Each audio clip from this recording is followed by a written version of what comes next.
The last thing we want to do here is we look at it when she goes up, her shoulder strap falls quite off the body. We might not want that, and we can always go back to a sim and use an attached to geometry or some other constraint to keep it on, but we can also do it a little bit quicker just in a post-sim fix. So the main way we'll do this is with the point-to-form node, and I'm going to want to get a couple time shifts in there, and one time shift is going to be hooked up to the dress, and one time shift to the body. Just make those a little bit easier to see.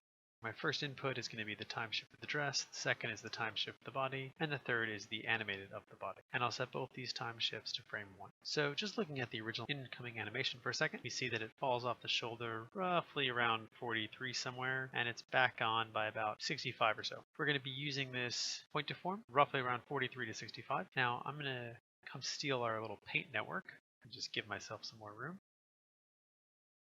I've got my paint network in here. Now the second input of this is going to be the point to form instead of the blend shape like it was before. Just clean this up a little bit. So now what areas do I want to paint? But it'll take a little bit of experimentation, but basically we want to paint the shoulders of her dress and probably some of the front of the shirt as well, anywhere where it was hanging down. So I've gone and got a paint node ready. This in here, we get something like this, just sort of getting the edges along her dress and the shoulders as well. Come down, and we've made a blend attribute, and we're going to apply our blend exactly the same using the lerp, this time from the original animation to the point to form. It's going to be using this the entire time, anytime we have this paint node. We only want this to come into play frames 45 through 65-ish. What I can do for that is when I make the blend, I'm going to add in an amplify channel, and this way I can turn on and off the blend. Let's go to about 43 and set a keyframe. A little bit later, turn it on, and we can see it snapping to her shoulder here.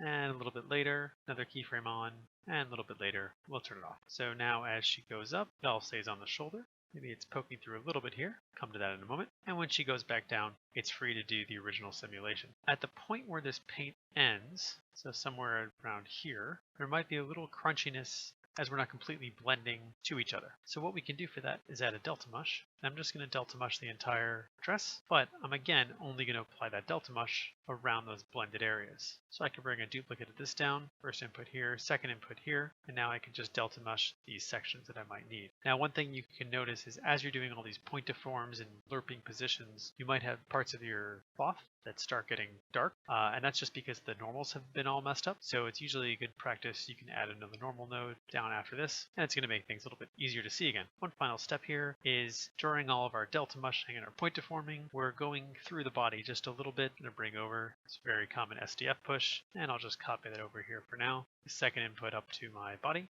or sorry, up to my cloth. And that should pop it back out again. That's how we've used some time blends and a blend shape to control the jitter. We've used a group and a polyframe and a rivet to let us look at things closer. And we've used a point to form and another blend to spot fix any problems on the mesh where the sim might not be behaving exactly as we wanted to. And so as a final bit of cleanup, I can basically just push these all together. I only really need one VDB at the very end. So I'm going to disconnect this for the moment. Don't really need this visualizer either anymore. And I'm going to get rid of this other VDB as well. I'll also get rid of the normal. After I've applied my blend shape of the jitter, that's a good point to bring in the shoulder fix. So I will be bringing this part down here. Good mess of lines right now. So let's just clean this up a little bit.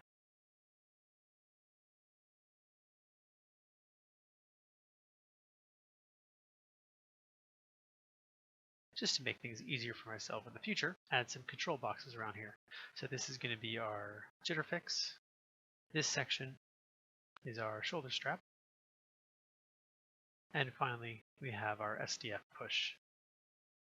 And that concludes our post-sim fixing for this dress simulation.